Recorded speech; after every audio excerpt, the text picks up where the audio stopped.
After about 30 minutes, the killer squad was joined by their counterparts who are highly trained in the use of biological weapons. Their instructions were to poison me through inhaled chemicals that would paralyze my brain within 3 months. This was the intent and the purpose of the whole operation.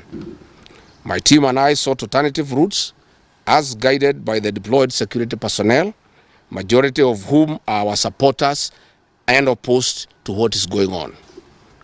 We have credible information that President Ruto has directed that my private security personnel be disarmed and be targeted for withdrawal of their licenses so that they can leave me vulnerable to allow room for goons to attack and possibly eliminate me.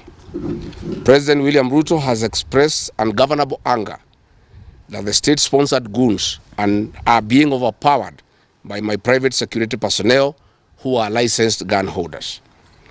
President Ruto is furious that the people of Kenya have not forgotten about the Kiambaa church massacre, where children and women were tortured in the 2007 and /8 post-election violence, and is unhappy that I keep on reminding the people of Kenya of the heinous act. I want to say that although Kenyans forgive each other, they cannot forget this, and there is nothing the president can do about it.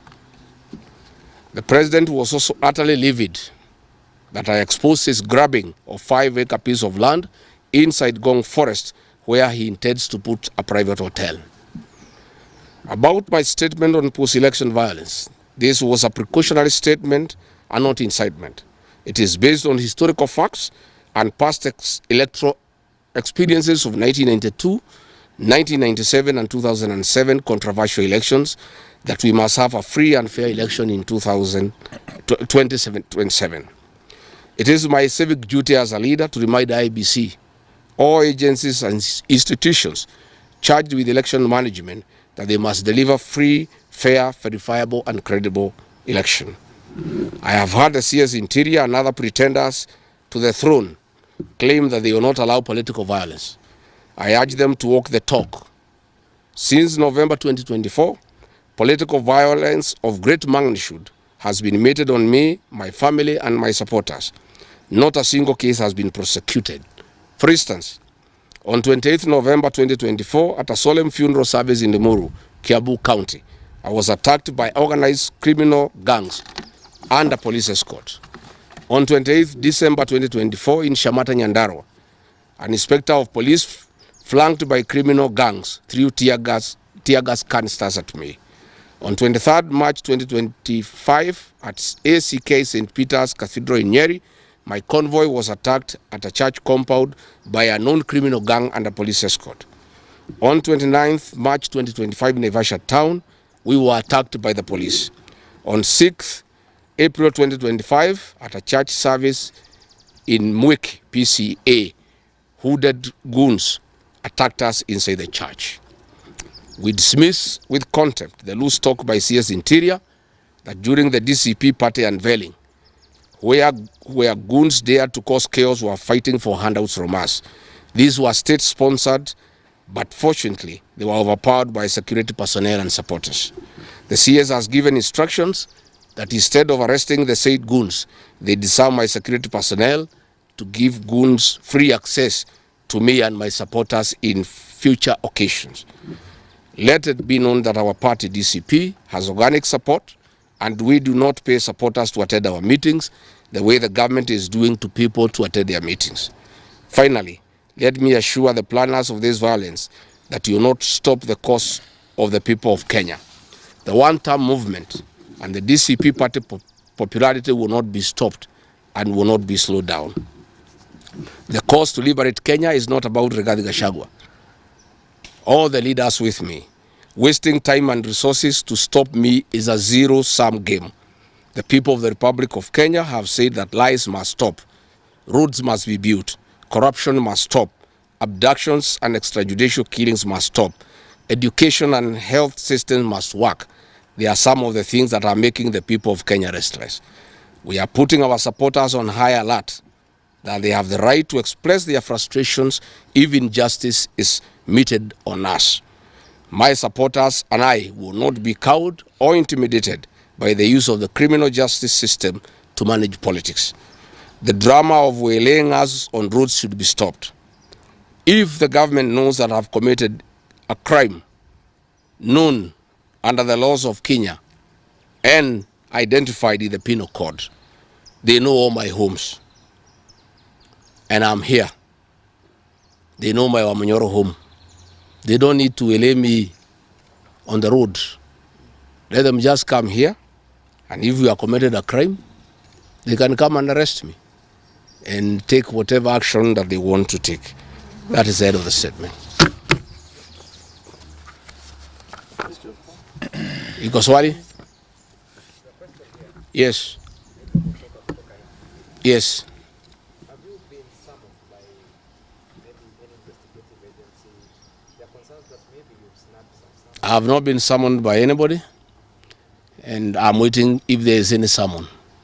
What happened is that they wanted to plant weapons in my convoy, and they wanted to use chemicals so that they can paralyze our brain the way they did to Kenneth Matiba. And that is why we had to take an escape, an alternative route to get here. I would have wished they came here instead of wailing us on the road and using those dreaded criminals who are responsible for abductions and extrajudicial killings. And that squad works under the Director General of the National Intelligence Service. It's 101 officers who are recruited from the administration police, and they have been given special training by the National Intelligence Service, and they are responsible for the abductions and extrajudicial killings. And that is the squad that had been planned yesterday and mobilized so that they can incapacitate me and my people. Yes. Thank you so much. My name is Seth Malala from Citizen TV. Just two questions from you. Have you reported the latest incident towards threats to your life? Report to who? These are the same people who want to kill me. How do you report to the people who are planning to poison your mind so that the brain can be paralyzed and then you become a vegetable? I cannot report. And I wrote to the Inspector General of Police and the Director of Criminal Investigations. Instead of answering the issues I had raised, told me to report to the next police station. Yet all these things have happened under the cover of the police. So it is useless to go and report to the police. That is why I'm talking to the people of Kenya, so that if anything happens to me, President William Ruto must be held accountable. And I want to say, when they hounded me out of office, I pleaded with my supporters to stay calm and express their displeasure by singing. That is no longer going to be the case. And my supporters have blamed me for not allowing them to stand up to intimidation and the wrong things that are being done against their leaders.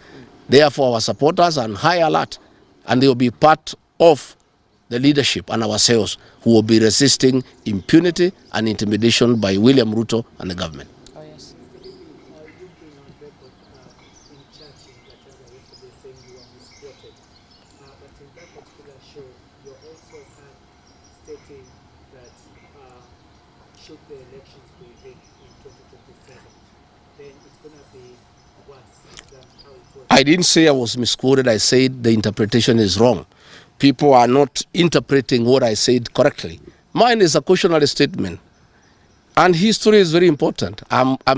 During the finance bill of 2024, I did caution President William Ruto and the cabinet that it will bring problems because I listened to the people of Kenya. When a member of parliament from Rift Valley says that even if the votes are not enough, they all know how to manufacture them. When another leader from Rift Valley say they can rule for 24 years. These are the things that have put the people of Kenya on notice, and people are speaking. Yes. And as a responsible leader, I must caution IBC that the people of Kenya are saying, please don't try. And we are saying we must draw parallels from history. And all I was saying is that that has happened before in 2007, and it is possible it can happen now. And I was asking IBC to be patriotic enough to make sure they don't put the country into a crisis. That is all I did. I did not ask anybody to cause violence. I did not say people will fight each other. I just said, let's be careful. This has happened before, and it was bad. And from the way people are speaking, it could be worse. That is all I said. Yes, Waweru. My name is Waweru from Noro TV. On allegations of being could you or any members of your security detail be armed beyond what security officers would return to as normal? No, I am a licensed firearm holder. I've been licensed as a firearm holder from 1995. Officers who helped me are licensed firearm holders within the provisions of the law. We don't carry any illegal weapons. In this country, civilians are allowed to have firearms. And since the government withdrew security around me, and there has been so many attacks against me, it was my responsibility to put up a team of civilian firearm holders to escort me around. And there is nothing that is illegal, and there is nothing that is wrong. Tumesikizana? Asanteni sana.